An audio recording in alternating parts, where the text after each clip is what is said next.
तर नमस्कार मित्रांनो, आम्ही दुसऱ्या दिवशी परत सकाळी उठलो आणि सकाळी सकाळी म्हटलं भूक लागली तर चला पहिले फ्रेश वगैरे झालो आणि मग इकडे आम्ही नाश्त्याच्या ठिकाणी आलो. तर थोडा आम्ही साऊथ इंडियन नाश्ता डोसा वगैरे खाल्ला आणि मग दोन डोसानंतर हे पण आम्ही खाल्लं काहीतरी होतं. तर आम्ही हा विशाल पाकाचा खातो आहे.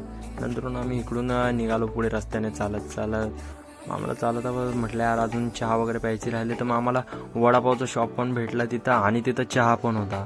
तर आम्ही तिथं गेलो शॉपवर. मग आम्ही वडापाव वगैरे ऑर्डर केला, ब्रेड वडा पण मागवला आणि मग नंतरून आम्ही थोडं गप्पा गोष्टी करत होतो आणि ब्रेड वडा दिवशी आला. मग आम्ही खात होतो. मग नंतरून चहा पण पिला. आम्ही असं चर्चा वगैरे करत होतो की कुठं जायचं कुठे. मग आम्ही ठरवलं वगैरे, आता तुम्हाला सांगतोच पुढे. मग रूमवर गेलो आणि मग फ्रेश वगैरे झालो मित्रांनो. मग फ्रेश वगैरे होऊन आम्ही खाली उतरलो रूमच्या आणि मग नंतर म्हटलं चला कुठेतरी जाऊया.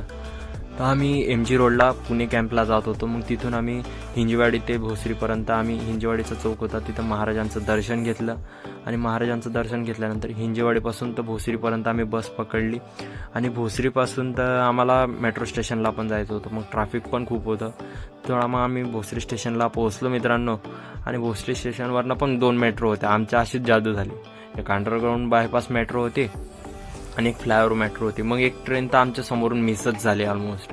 आणि मिस झाल्यानंतर मग म्हटलं यार दुसऱ्या मेट्रोची आम्ही 5-10 मिनटं वाट पाहिली आणि लगेच ती मेट्रो आली. आणि खडके स्टेशनला आम्ही पहिल्यांदा पोहोचलो मित्रांनो. तिथं फर्स्ट टाईम ही मेट्रो थांबली तिथे. आणि नंतर असं व्ह्यू एन्जॉय करत करत आम्ही पुढे गेलो मित्रांनो.